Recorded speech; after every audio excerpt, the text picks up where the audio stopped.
তো সেই কারণে যেমন করো নৌকোটাকে বাঁচাতে হবে। ঝগড়াঝাটি যাই করি না কেন নৌকোটা আমার বাঁচতে হবে, নৌকোটা বাঁচে।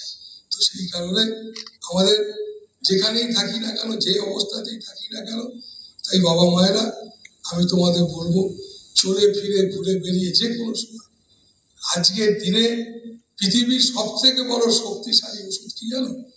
পবিত্র চিন্তা করো, পজিটিভ চিন্তা করো। পজিটিভ চিন্তা তুমি করতে পারবে না, তুমি করতে চাইলেই করে ফেলতে পারবে না। পজিটিভ চিন্তা করার জিনিস নাই, পজিটিভ চিন্তা করার জিনিস। তোমার কাউকে যদি বলা হয় যে রাধা কৃষ্ণ প্রেমের কথা ভাবো, তো তোমাকে যদি ভাবতে বলা হয় চোখ বন্ধ করে, তুমি দেখবে তোমার প্রেমের কথাই ভাববে। তুমি পাবে কোথায় রাধা কৃষ্ণ প্রেম? এটা পেতে গেলে তাকে, তার জন্য তোমাকে পৌঁছতে হবে সেখানে। একটা নিরাসক্ত একটা জীবনে হাজির হতে হবে।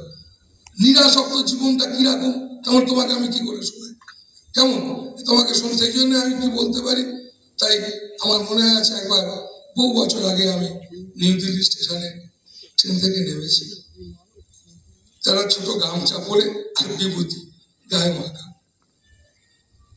তো ওখানে একদল মানুষ সাধু ভান্ডারা তার জন্য ওই আমন্ত্রণ পত্র দিচ্ছে যে আপনি ওখানে যাবেন 12টার সময়, ভান্ডারা আছে। তো সবাইকে বলছে যে আপনি সাধু, সবাই যারা সাধু তারা বলছে হ্যাঁ সাধু ভাই, কার্ড দিচ্ছে।